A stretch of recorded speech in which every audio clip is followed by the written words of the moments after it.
Good morning! Magandang araw mga ka-Best Buys! So dumating na yung ating Philking 10kVA diesel generator na automatic. Ito po yung kanyang ATS, yung kumokontrol sa automatic switching. Ito po yung kanyang unit. So makikita nyo naman dyan, ang ganda ng ating arrangement. Genset controller, ATS, breaker, starter switch, dalawang 220 volt outlet. Siyempre, malupit yan. Meron pang remote control. May ATS na mga ka-Best Buys, may remote control pa. Sa loob, makikita natin yung kanyang battery. Yung kanyang engine na 195. Mga ka-Best Buys, pag kayo po ay bibili ng 10kVA, dapat po 195 na yung makina. Mas malaki, mas maganda, mas reliable, mas malakas. Kasi yung mga conventional po natin na setup is just 192. So maliit po yun ha. So dapat 195 yung kanyang engine size. Dito sa likod mga ka-Best Buy, silipin naman natin kung ano yung meron dito. Intelligent AVR. So pag mababa yung voltahe, namamatay ng kusa ang generator.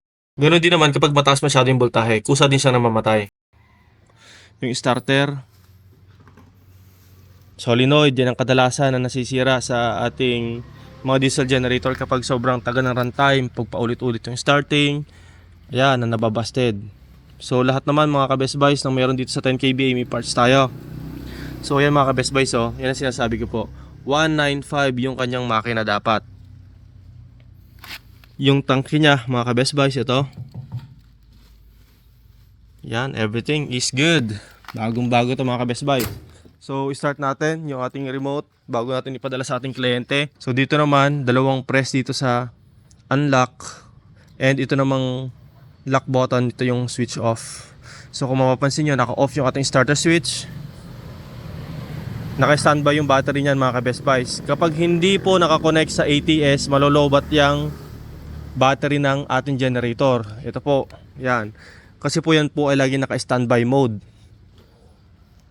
So anticipated niya kasi na gagamitin natin yung remote control pagka ganyang setup. Pero kung yun naman po ay naka-ATS connected, so halimbawa yan ay naka-connect sa inyong main power, tapos naka-connect yung ATS cable dito, nagcha-charge po ng kusa yung ating battery. So ito po, i-test natin yung ating generator. I-on natin.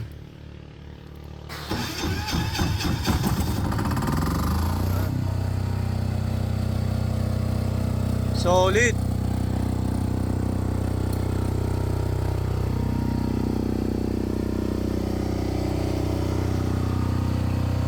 Ang lupit, di ba mga ka-Best Buys? 62 Hz, 224 ang voltage, 0 yung kanyang kilowatt consumption kasi wala namang nakasaksak na load. Makikita pa natin dito yung kanyang iba't ibang display mga ka-Best Buys. Yan. So ito naman ang kanyang current niya, kaparehas niyan. Ito naman yung battery status, 13.5. So ito naman po yung kanyang runtime. So na-test na yan ng 2 oras. Ayan. So yan po yung meron sa kanyang genset controller. Patayin naman natin mga ka-Best Buys. Sheesh! Ang lupet. So marami na po naka-reserve sa atin ito. Meron po tayong 40 units na dumating. So mag-message na lang po kayo para sa inyong mga orders. Kung kayo naman po may mga inquiries, mag-message po kayo sa aming cellphone number na magpo-flash dyan sa inyong screen. And paki-like, share, and follow na rin po ang aming Facebook, YouTube, and TikTok account. Maraming salamat mga ka-Best Buys.